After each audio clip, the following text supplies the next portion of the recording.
G'day and welcome to SPCs Unleashed, episode 10 of season 2, or just today. And today we're picking up where we left off in one of our episodes last year. We did an episode on facilitation, which we're all pretty passionate about. And I think with 5 minutes to go, I threw out a question about remote facilitation. Everybody went, needs a whole episode.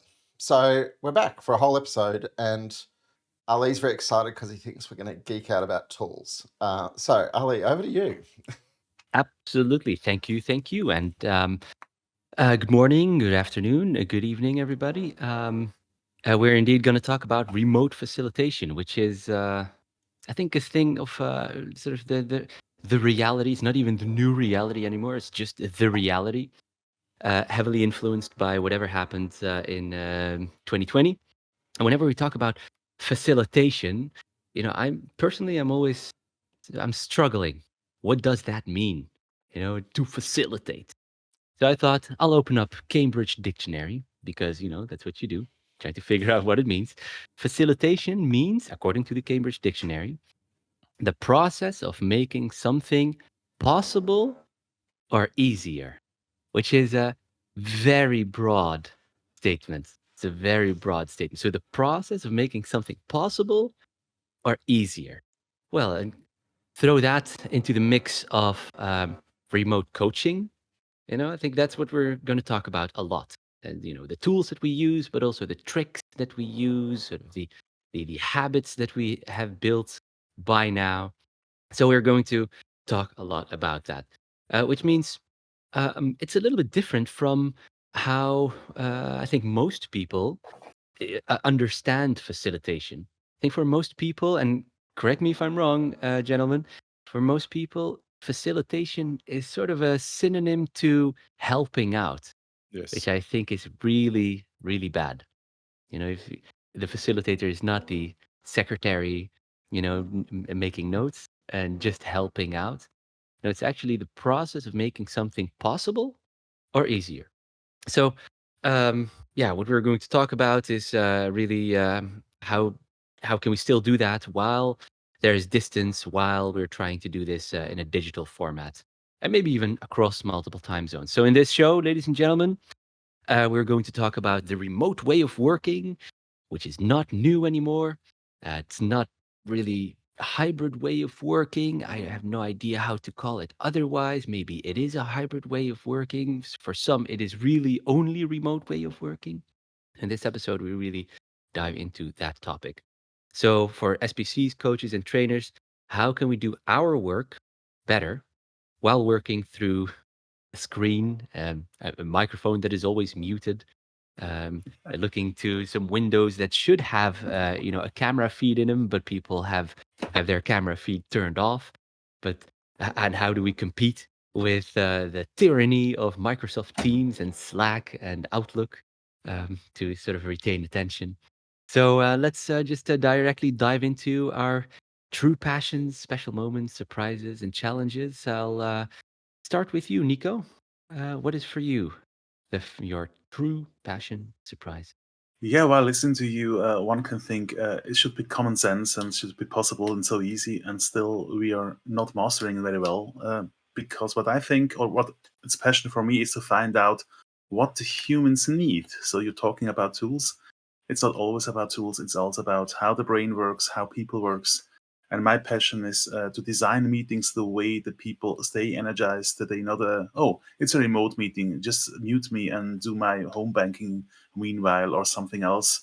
What can I do to have a meeting that is, or a session or whatever, that is energizing and people stay with me with this nice little rectangle there and not do something else in the background. Yeah. How about you, Stefan? Yeah, listening to Nico, I remember one of the statements he made. Look in the mirror, and who do you see? You see a human being, you see yourself, and picking up the thread you throw to us, making something possible or easier means, do I understand who am I preparing for? So one of these nice quotes I always use for myself is, luck is when preparation meets opportunity. think of remote facilitation as an opportunity, and you probably can mitigate the different options you have, or what could happen, what if. And there's lots of lucky moments. How can I use them? That means rehearsal, a lot of training, a lot of really preparation behind the curtain. That's where my passion is. Nice, nice. I like that. It's a lot of preparation, and it's true, to use the tools that we might have really well. It requires a lot of time uh, trying out. How about you, Mark? So I was smiling as Nico spoke because felt like he was just speaking to me. Before COVID, I never ever did remote facilitation. Right. I'd spent years making my clients get on planes because we're not going to have good workshops unless we're all in the same room. And every now and again, they talked me into trying something and they said, we've got a really fancy, remote video camera room. And I'd try it and be like, no, that's a joke. And then there was no choice. And so I was going through this phase, and my home office, I had my desk was right next to my son's desk. And so I'm in my home office learning to do remote coaching and remote facilitation, sitting next to my son who's doing remote high school. And every time that I looked at his screen, he was playing a game. And I would say, what subject are you in now, mate? Oh, maths or English or, And the only time that he ever had schoolwork on his screen was when he was speaking. So, if he was at school for 8 hours a day, 7 hours a day, he's playing a game, right? Half an hour a day, he's on coffee breaks and lunch breaks. Maybe half an hour a day, he's actually got school on his screen. And I'm sitting there going, this is my audience when I do a remote workshop, right? I've got my son convincing his teachers he's present and paying attention at school 8 hours a day while he plays games for 7 hours a day. And I know that workshops are all about engagement. How do we beat that system? So creating energy and engagement and facilitating experiences where people actually want to be present as opposed to want to be playing a game or doing their home banking. That's what it is for me. Which is so incredibly difficult. But I think that's it's actually a nice way to explain sort of the challenge that we have with remote facilitation. We know that people have an endless amount of things that can draw their attention, whether it is social media, games, email, maybe even another call. I mean, how often have you heard, oh, wait a second, yeah, I also have a parallel call.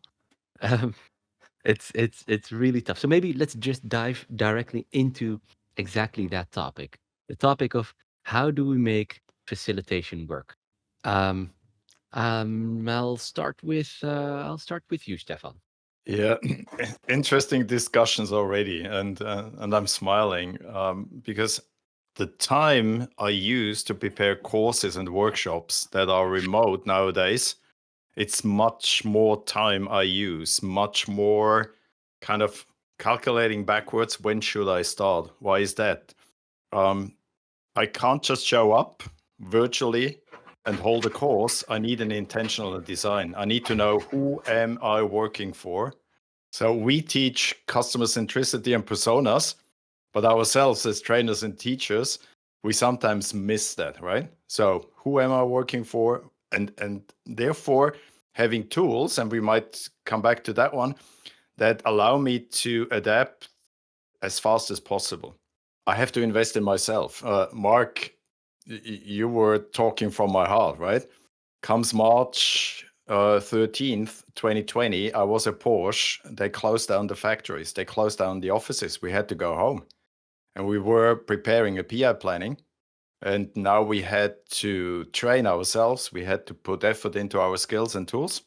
And all of a sudden, those things like Miro, Mural, OBS, even MS Teams, Zoom, WebEx popped up, right? Going back to the preparation, I think, and that's still a challenge for me, how can I use the virtual components as close as in-person ones? So always starting with what would I do if I was in the room? What will people expect from me? And how could I adapt those virtual components? And then the keyword gaming, Mark, creative ways for participation, right? Even before the course. If they onboard through a channel, if they onboard through a tool, we are all gamers, right? How can you engage people? And I think these are the ingredients I tried to bring together to cook up a meal that is tasty enough so they would sit at the table, because as Mark's son did, right, you could do other stuff while you're eating. How do you keep people attracted? How do you make remote facilitation really work? So I'm going to pick up, because, you talk about gaming. Anybody who knows me knows I'm a gamer, and I've been a gamer forever, and I've raised a household full of gamers. And for probably about 10 years of my life, I got heavily into the world of massively multiplayer online games. Think Warcraft, although that's probably the only game in that genre I never played. And I ran a guild of about 40 or 50 people. And that world of gaming, you're trying to get large groups of virtual people from many countries to operate together with split-second coordination and timing and military precision for hours at a time. And it's a fascinating challenge. And when I started to think about virtual facilitation, I went, actually, we've got all this stuff we knew from gaming. Because, the first thing you know if you play serious games for that kind of teamwork stuff is you don't just interact in the game. Everybody's logged into the game and playing, but they also have a voice server. And in that voice server, they're divided into multiple channels so that you have some protocols about, who you're speaking to. You have times when everybody's speaking. You have times when, we call it battle comms, when only the leaders are speaking. And you build protocols about the way you interact and you share the voice channels. But you also, beyond the voice channels, you have text channels, right? And you have text channels where people are sending direct messages to each other, where you cluster groups together who can, for example, if you've got 6 groups and every group has a healer in it, there's probably a channel that has all of the healers so that they can be talking to the other healers at the same time as they're talking to the people in their own group. So you put a lot of work into the communication design for both spoken and written communication, but then you're still not happy, right? Because the other thing that's happening usually is you have some analytics monitor that is reading logs from the game and displaying real-time information about performance. And, what will happen often in those games is, 30 people try something and everybody dies and you fail. And then you spend 10 minutes going, what did we do wrong? And now let's regroup and we'll try it again, maybe 15 minutes. And what you're often doing that time is you're looking at the stats and going, okay, what was happening? We missed this, we missed that. Okay, now we'll retry. So you've got multiple angles of engagement going on. And you're never actually looking at anybody else's face. I had people that I gamed with for years, and the first time I ever saw what they looked like was when we'd have a meetup, right, at a pub. And it's not necessarily, and this I think is where the engagement, it's not about whether people have their cameras on. It's about whether you think about the modes of interaction and actually creating multimodal interaction systems. Yet I think one thing that changed with COVID is who is sending information, who is talking. So I remember I changed once a town hall. So I had a company that never were masters in tools. So they really had to explain people how Teams worked because they never opened it before. And then was the idea, let's move the town hall to later because, it feels strange having a town hall now. And then I told him, okay, what do you want to wait until COVID is over? And I don't think it's summer. So we can wait until summer. Then you realize, it will autumn. And then we'll have 1 year without information from management. Do you really want that? And they told me, it's impossible having a remote meeting with 100 people. It's impossible.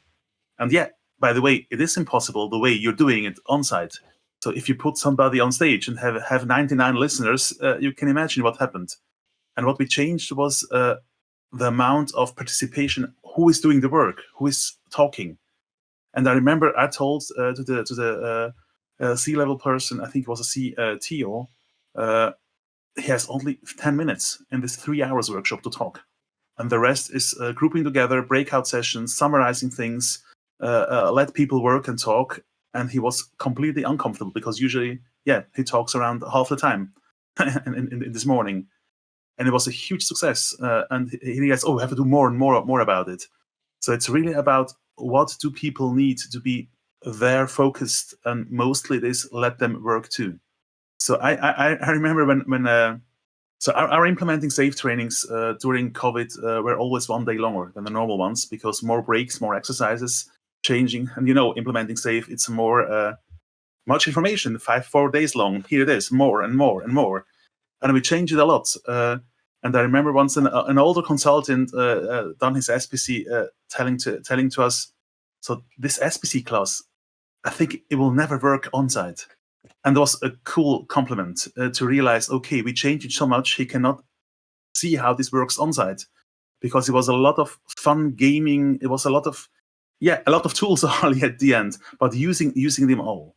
And the thing that I did those times was I talked with psychologists, what people need, how does the brain works, how they works, and that's how I changed my meetings and my trainings. And I think we'll talk a lot about this with the next questions. But for this question here, how do you make remote facilitation work? Is who is talking? You less usually, and let people do work. And one thing what I do is my remote meeting starts later than the agenda entry. I don't know who has this idea that if you are remote, the meeting ends at at the hour, and then it starts at the hour, because if you are on site, it never happens. You finish earlier because you have to move. And now people thought, yeah, they're sitting anyway, it's just a button, and you had meetings from the morning till the evening without a break. And so my meetings usually starts, even if the agenda, if the meeting invitation starts at dot at the clock, it starts 5 past, and it's just talking like you talk usually with other people. It's gossip, water cooling elements, etc. And I also end earlier in my agenda, even if the meeting goes longer. And then you have energized people, because it's not just oh, I have to go, and then here I am. Oh, meanwhile, kids called. Let me let's switch off the camera and see what happens on my mobile phone. Now you have the time again. I think this is one of the key advices I would give to you for how to make meetings successful or remote work. It's kind of weird, right? I think everybody got into a habit of just having back-to-back calls, which also means whenever we have a training or a facilitation session or whatever that happens remotely, then it starts right after another call, or maybe even right after the scheduled time slot that we have to coach each other, or to listen to each other, or to just even check in remotely.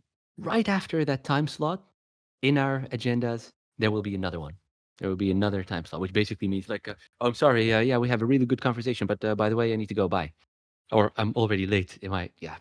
Oh, by the way, I haven't had lunch yet, because the only free time slot that I had was actually between 12 and 1, but somebody decided to schedule something in that. It's pretty tough. So fully recognize what you've all said. I think you had lunch during COVID? No. Oh yeah. Oh yeah. I lost a lot of weight. I think just checking with you. There's I figured out there's something that I see works actually very well when hosting anything remotely, which is actually that you need to find ways to keep attention. And if you can keep attention using some visual means, that there is a lot of dynamics happen, then it's easy to sort of keep on watching the Zoom screen or the Teams environment or the Miro board. So for me, I've tried a lot of things, and right now I didn't. I mean, right the way I'm talking right now, I haven't set up my studio setup or whatever, so I don't have any fancy buttons or a fancy camera looking at me. Just my laptop camera over there, with a microphone over here, just to make sure that you all do not hear my neighbor who decided at 9:15, or actually at 8:45, to drill some holes in the wall. No, but what I actually figured out works best is a 40 euros Wacom tablet, which is one of those small little things. It's like a very thin, somewhere over here, but whatever. and with a little stylus that allows me to write on, for instance, a PowerPoint. So what does that do? And I'm still to this day, I'm getting the same question like, oh, well, that's really nice what you're doing.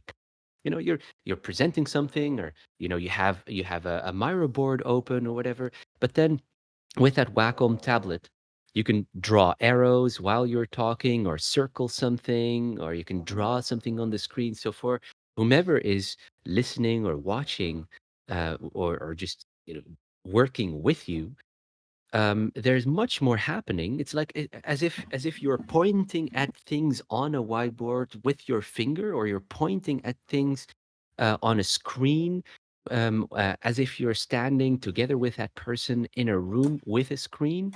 It just there's so much more uh, um, attention happening over there. So it's just I figured out that it's indeed not really the camera that needs to be on. It's useful to have a camera on and to be able to look people into their faces. But actually, for people to be engaged, there needs to be a constant shot of dopamine happening. That's I can see something moving. Oh, and if I follow, if I follow whatever is happening on the screen, then oh, wait a second, there's attention. I'll stick with that rather than the 50th Microsoft Teams message of somebody that wants to chat with me. So I found that actually, yeah, I found that pretty cool. There's a lot of things that can go very well with that, but there's also a lot of things that can go actually completely wrong with with remote facilitation. And I've just thinking about that, I'm very sure that all of you have a couple of fantastic horror stories, or at least things that are just over time you figured it doesn't work. So that's going to be my next question to you, gentlemen. Um, can you share with us some of those horror stories, things that really go wrong? To you who wants to start? Um, Oh, I don't know. I'm going to kick it off, and for me, what goes wrong is you could sum it up as going, you're blind and deaf, and they're disengaged and fatigued. And it's when we kind of talk about the positive side of this, which we will a little bit later in this episode, we'll talk about how to avoid being blind and deaf. But you can very easily be in that situation. I know I was in. I was doing some remote coaching to a client in the Philippines right at the start of COVID, and I could not get anybody to turn a camera on. And I remember I did I think it was a Safe for Teams course for them quite early in the relationship, and I did 4 half days instead of 2 whole days, right? But I spent that entire 4 half days looking at a screen full of 16 black squares with people's names in them. And then to make it even better, what tended to happen with the Filipinos culturally was that there was a name they called each other and the name that they were their official name, and they were often different. So by the end of the first day, I had a little list next to me of like, this is the real name of this person's screen name, because all I've got no face, and they're all on mute, and they wouldn't come off mute, except the team leaders would occasionally talk. And then I had this little list, and I'm like, okay, I'm never hearing, I've got no idea what this person's doing. And so I had a habit where I had all their names on a list next to me, and I'd put a tick, because I'd ask somebody a question by name. And then I'd put a tick to go, I've heard them speak.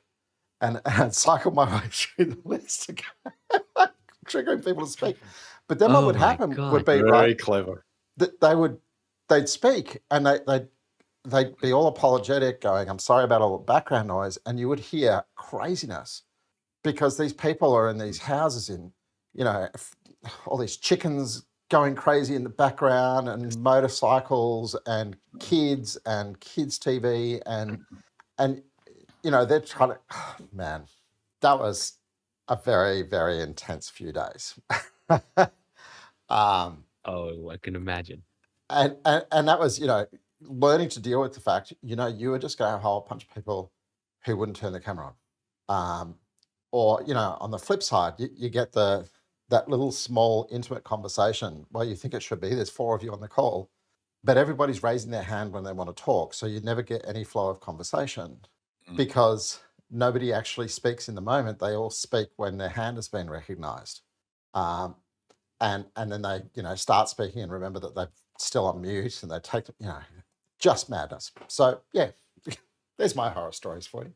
Yeah, let me pick that one up, Mark. I think, and you threw in the keyword of fatigue, right? At the beginning of the pandemic, it was fancy, new tools, everyone was engaged, kind of using new stuff. But this digital fatigue really, for me, went exponential because there was this lack of non-verbal cues. I didn't have those informal interactions anymore. Like you said, all of a sudden, a black wall against you, and not knowing what's going on behind that black wall, that was really hard for me, right? So how can we beat that? How can we interact with that if something is really missing? And again, as I already stated, the transition from in-person to remote stuff, it was hard to master. You could do some training, some investment, but again, thinking it will work, and even if you have like one Miro board or one tool that one size fits all, it doesn't work. We all know it doesn't even work in person situations. And I'm still learning to kind of trying to read like your faces now. Who's thinking what's the interaction? Do I see that Nico is taking a deep breath and wants to interact? And how do I deal with all those nonverbal cues? How do I create even some informal interactions that really work? Like you said, Mark, the healers might join in parallel in another channel. They might even type some stuff in the chat I'm not aware of.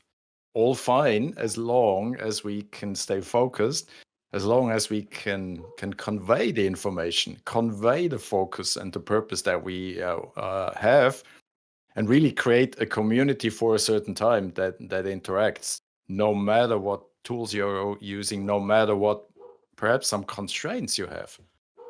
Yeah, but what I still do these days is when I have a new class or a new group that I don't know, that the first hour I still have a second guy in the background, a tech facilitator, whatever, because we still have people who feel unsecure, don't know the tools well, and it's nothing more that destroys the flow than people having no idea how it works. And it was really of the experiences once I had with the town hall, for instance, people coming in the first time using tools. So meanwhile, tools are better. People get used to it, but still, the first hour I have something because maybe one of my tools don't work. So we have usually a Slack back channel because it stays there overnight, and they can reach us if something happens. Because if they're not able to do something else, so I try to have a tech facilitator the first hour, sometimes the first half day if it's a process we're having together, and it's always well received. And another thing that I'm still doing if the meeting is longer and I don't know the people, I have some small exercises before something starts. So to get to know technology, even if people know it meanwhile. And still, last month I had an advanced SPC training. Everybody was SPC, and I assumed they can do trainings and also remote trainings. I still had the exercise there, just a picture of you, your name with it as a group, so I can also make teams out of it or breakout sessions out of it. And sometimes also a map, where are you from, where are you located? And at the end, it's also what Mark did with the names. So you know who's there by name. You can call them by name if they are not reacting.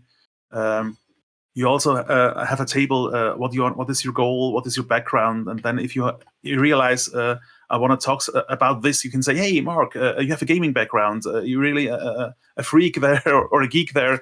Do you see a similarity? And then, okay, here's his hobby. He starts to talk too with me. And camera off was really one of the most difficult things I had in the beginning. And then once in a training where everybody was just there with a black rectangle, and they told me, oh, it's because we need 2 licenses if the camera is on. What the heck?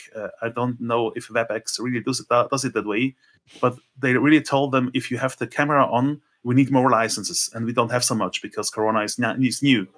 And then I had just a wall with black cameras. And what I told to myself, and I told also the audience. So if I cannot see you, I just assume you're standing in front of the camera with this expression. And that's what I'm doing. So if I see black rectangles, I imagine people just being engaged. And that helps me because nothing, as a trainer, coach, or facilitator, nothing is more difficult. So starting questioning yourself. So, oh, what are you doing now? Have I said something wrong? I just imagine if I don't see the people, they are completely freaking out and supporting me, and they're cheering in the background. And this helps me just, it was a 3-day training with black monitors. And once a while, somebody came in and asked the question. And the other days, I was happy because I knew they were happy too. At least I thought I Wow. knew. I mean, those kind of sessions, they consume energy.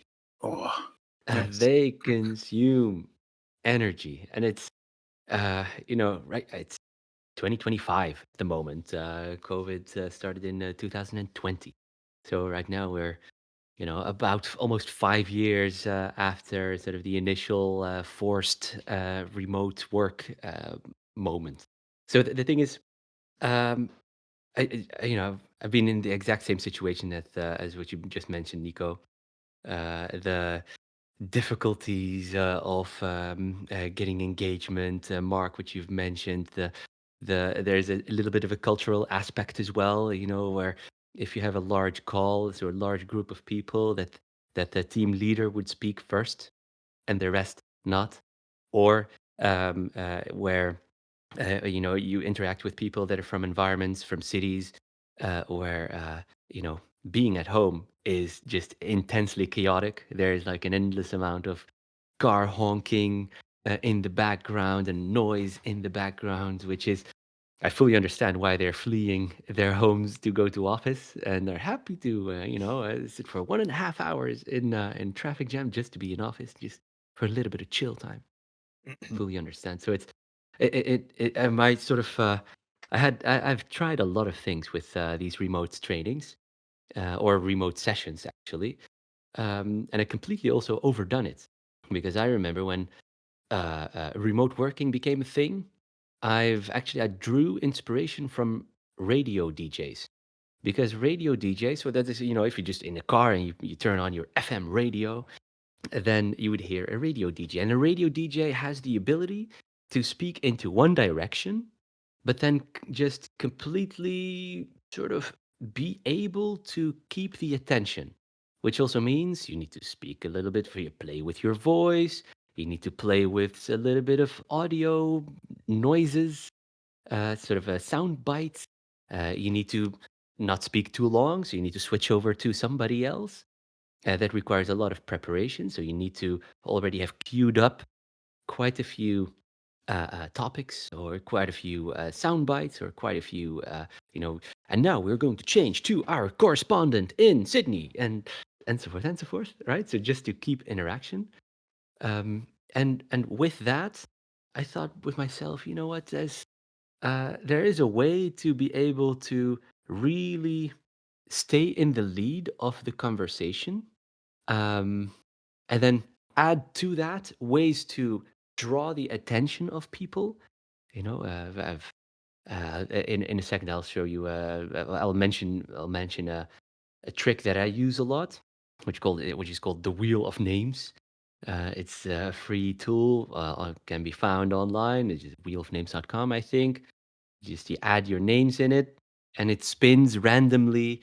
So it's sort of a wheel spins, and it randomly selects a name, which basically means there's somebody who is going to who's going to be sort of pinpointed to respond or to talk or to share. But I've completely overdone it all the way in the beginning.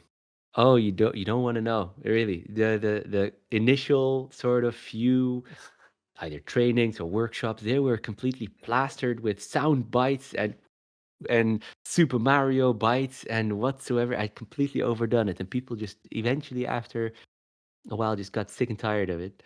Um, but yeah, I had to learn it the hard way.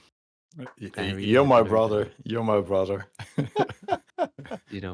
But yeah, I think we all tried to figure it out and eventually tune it based on The cool thing is I when you're recommend. old, you just don't try these fancy tricks. I remember when I installed OBS, it was I think last year, just because I thought, so, okay, now remote is come to stay, and I just said no, I don't want to install it because it's so difficult.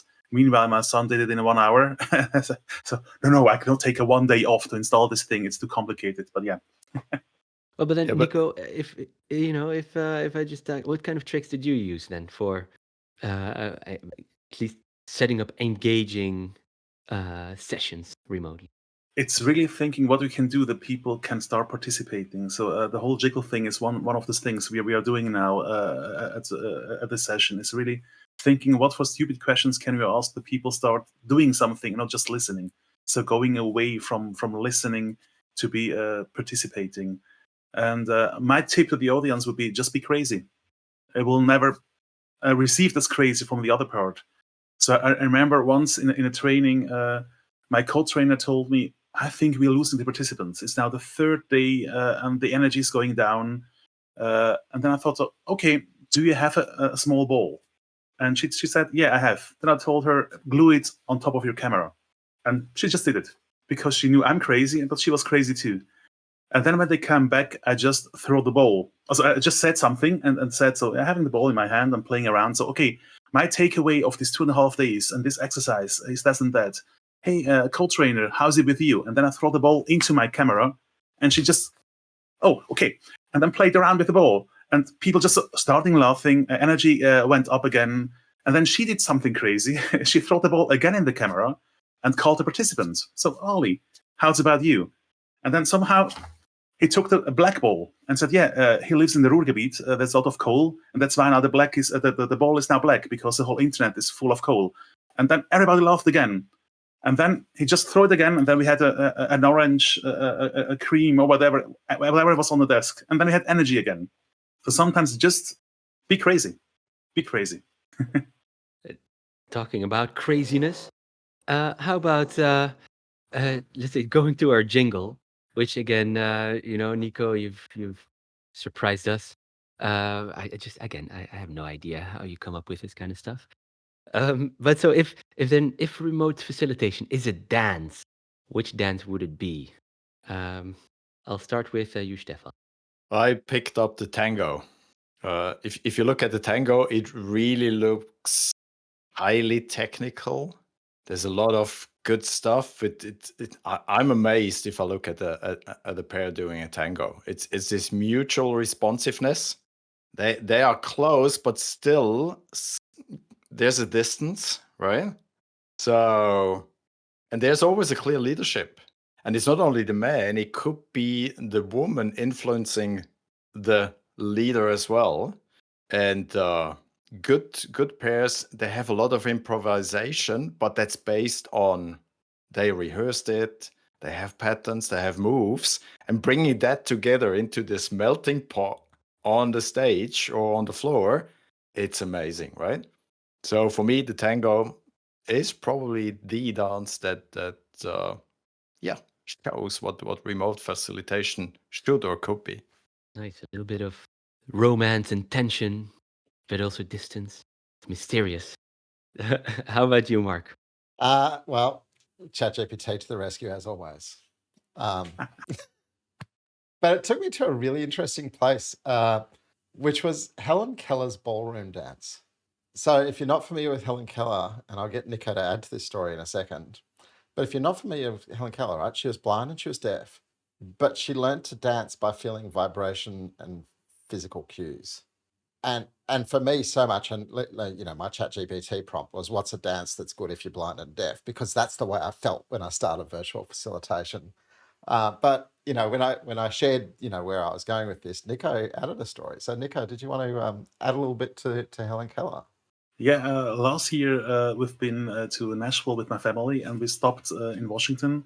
And the first thing, my little daughter, now okay, she's now 13 soon, she just see the statue of her because each state can send a statue of people who are important to them, and she directly went there because she just was attracted by this statue. And it's also cool to see what you can feel just from a statue. And I think that's also our job, some kind of when we are remote. Try to feel what's happening in this rectangle, and it was really a cool story of I think it was the first biography. She just read the whole thing, was there behind the statue, and she was reading it with my wife together in English, translated it somehow in German. It was really cool. It was really a touchy feeling story for her, and it's impossible, this little girl, and so on and so on. Was really cool, cool family moment. I think if I think about the remote facilitation as a dance, for me, I still think that I would say a ballet, that it will be a ballet, because in the end it is a very fragile thing. This remote facilitation, it can go wrong horribly, quite quickly, and it takes a lot of practice to perfect it. Whether it is the way you interact with people, the way you retain attention, what to ask, what to do, but also how to facilitate and how to make it work. I think it was the first thing that popped into my mind. And if you do it wrong, it looks ridiculous. No. Well, yeah, and it's people are not gonna forget. That's the thing as well. It was a waste of time. Yeah, pretty tough. But Nico, I see that you wrote down something completely different as your dance of choice. Yeah, I ended with a lot of thinking with Sirtaki. Sirtaki, Zorba's the Greek, if you remember the movie. It's a dance that was invented for the movie because the main character broke his leg and he wasn't able to dance a real thing. So they started inventing something based on two other Greek dances. And that's also for me remote facilitation. You had to invent something new out of team existence. Yeah, we all did some meetings with what was with Link or whatever was before we used, and then you had to invent out of things that were there something new that was really cool. And that's the one part of Sirtaki, so the invention of something that didn't exist, and now it's part of the Greek tradition. So if you go to hotels or vacation, you always have a group at the end that dance Sirtaki, and yeah, so it happens out of nothing, out of an event, and then it's now part of a culture. And each dance group has their own Sirtaki, so it's not really a standardized dance because it has not a history of hundreds of thousands of years. And the other thing is what also fits well is it starts usually slow, and it becomes louder and faster and faster. So these two things thought, okay, now it's perfect after a long thinking.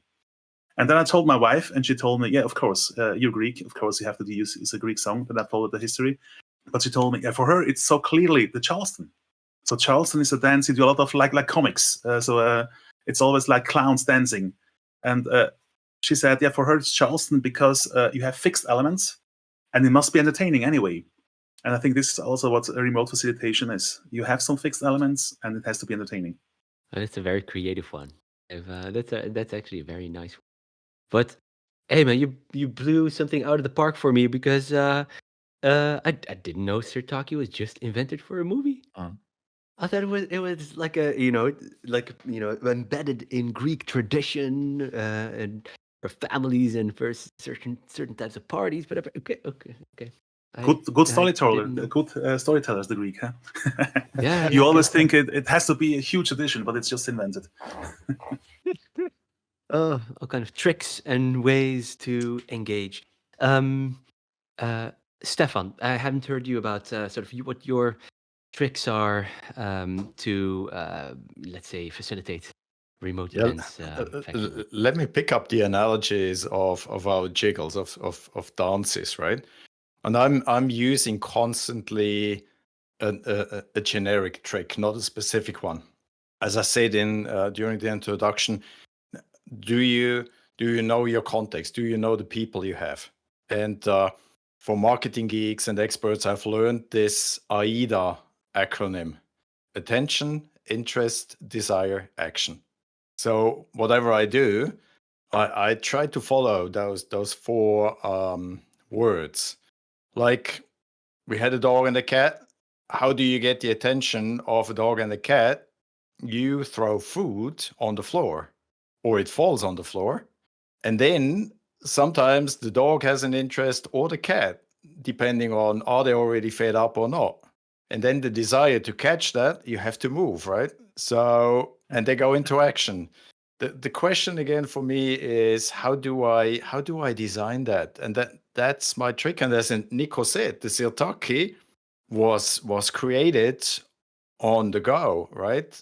And because they had a film, they had a context, they had a theme, they wanted to express something, and why not invent new stuff? So not just sitting on your tricks and behaviors and the usual stuff you do, forcing myself to go into, okay, attention grabbing, get the interest, and being aware not 100% will be interested in what you did.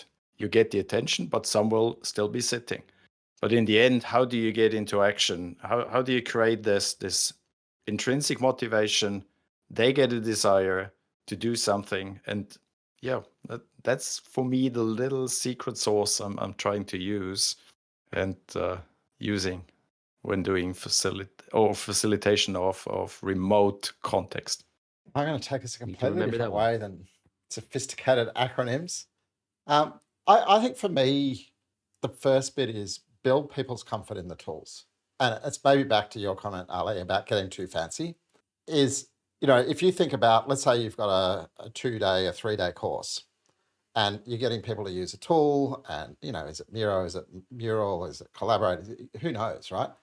On the first day, a lot of those people have never used the tool before. If you try and get them to do sophisticated things, it's going to go horribly wrong. But if you look at day 2 and day 3, they've all started to feel a lot of comfort. And then if you think more broadly to go, it's not just I've got them for a few days in a room, it's I've got an organization and a culture over a period of weeks and months, right? How do you build people's muscles that let you do more sophisticated things with the tools they're interacting with? And at the same time, how do you make it easy for them not to get lost? So I was listening to Nico telling his story about, getting people onto things before the workshop. One of the things I always do with a workshop, like a big workshop or a training, is I don't want to lose the first 20 minutes of it to technical difficulties, right? I couldn't access the Miro. What was the password again? Whatever the case might be. So I almost always do pre-work. And the pre-work could be as simple as, I've got you, you're going to access the Miro and you're going to do something on the Miro. Because that way I know that they can access Miro. They've made it through the decision point about how to access Miro, depending on their organization's constraints. They've done something in it and they've figured out at least how to do whatever the task is. So the thing that I will usually do as my pre-work is I'll get them to create an avatar for themselves. And if I was to just, and I'll go share screen for a second here. Whoops, I should have set up a proper share screen. But I'll get them to create an avatar, which is, I've got an example there, which is precise to the size I'd like them to have it. And, pick a photo and substitute your name on the label. Or, I'll pre-work and I'll put all their names on and just get them to change what the picture is, because it makes them do something a little bit interactive with it. I can also see everybody who's done their homework or their pre-work, because if the avatar hasn't been updated, it's, I need to go and nag this person. And then when we get into the start of the workshop, life's easy. But then the second thing I do for them is I go, actually, if we were all in a room right now, together, face to face, you'd all be looking around the room, figuring out where you wanted to sit. And, some of you'd go, how do I sit as far away from the front of the room as possible? Some of you'd be looking around going, who do I want to sit next to? And you're going to spend a fair amount of time with these people. So you'd be making a whole bunch of choices. I want you to make the same choices now. So I have virtual tables and I get them to move their avatars onto seats to pick the way they're going to sit. And that's how we form the breakout groups. Right, so there's a little bit of a linkage. It gives them control. But one of the reasons I love the avatar, and I will use it again and again and again, is it brings a part of somebody into the tool, right? When you do something creative, like picking an image, and usually the image tells you something about their hobbies, right? And when they've done that, they've put a little bit of themselves out there and they feel a little bit of ownership. And you can do activities of go, move your avatar here when you're ready. Move your avatar to lay claim of a space you're going to work in. And it's a little bit like, back to gaming, in a game, people have some character, and my children over the years spent stupid amounts of their pocket money buying cosmetic items for their characters that did nothing to give them more power, but it allowed them to express themselves. And, it's these multimodal ways of communication. So doing a little bit of do pre-work, get people to make avatars, put a lot of thought into making it easy for them to navigate around. And whether it's putting in shortcuts and links, or whether it's getting good at, doing a all follow me summon, right? Build their comfort moving around, because if it's a big workshop, it's probably going to be a really complex board. And then do the little stuff like putting in stacks of blank pre-sized post-its. If people have a post-it activity, right, and they're not great with the tool of choice, whatever default sized post-it they drop on the screen is generally going to be wrong. and you get people to type on post-its, and you've got 20 post-its of 50 different sizes, and spreading all over the place, as opposed to you going, actually, as part of my prep, I could just have a stack of post-its and they just drag one off the top. So do the stuff that means that the technology and the tool aren't going to get in the way, and recognize that the more comfortable they get, the more sophisticated the things you can get them to do. The more sophisticated the things you get them to do, the more engaging they are. I wound up, for one of the Safe for Teams exercises, the virtual origami one, where you had to assemble little cutout shapes into different shapes to make a picture. And people had to get comfortable with, rotating shapes and things like that. But then it was very engaging because it raises the difficulty level, which raises their concentration level. So doing stuff like that, huge. But then the last and the really big one for me is design for visibility. And, we talked about this when we did the facilitation episode last year. When you're facilitating in person, you are watching so many things. You're watching body language, you're watching people share, who's looking, just catching an eye line connection with somebody. You're watching people sit back, sit forward, you're listening to tone of voice. If you've got people off in breakout groups, you can hear and see what's happening in those breakout groups. You can see the one that looks like they're stuck, and you can jump in and intervene in the room. In virtual, you send people off to breakout groups. You've got no idea what's happening, right? You can spend 30 seconds at a time jumping between breakout groups, but otherwise you are absolutely blind. So how do you design whatever virtual whiteboard or tool you're using so that you can actually see, right? And I think about, can I see if people are making progress, right? Am I doing something that means they're all going to be moving their cursors around? Because then I can just quickly glance at their area and go, oh, I can see lots of cursors moving, stuff's happening. So what gives you the clues? Based on your visual design, what gives you the clues about the type of interaction that's happening, and what starts to give you all the extra data that you can't see on people's faces? Yeah, and What I one can thing see on I people's want. faces is Nico is like, oh, I want to say something. I want to say something. Yeah. So one thing that's really ask the organizer, can you please check if you can access the Miro board? And what she did is, because her working computer was on a booting mode and they were installing stuff, she just used her private device. So I thought, okay, Miro is working. So I gave the prep work for participants. And then I got answers like, I have no access. And then we realized, oh gosh, they're blocking it from the company. So just did it from the private infrastructure because the other one was booting on something else.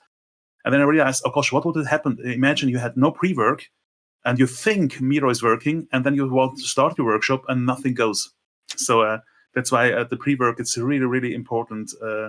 At the end, we ended up saying them either a switch to something else, or please, everybody works on a personal infrastructure if you have one.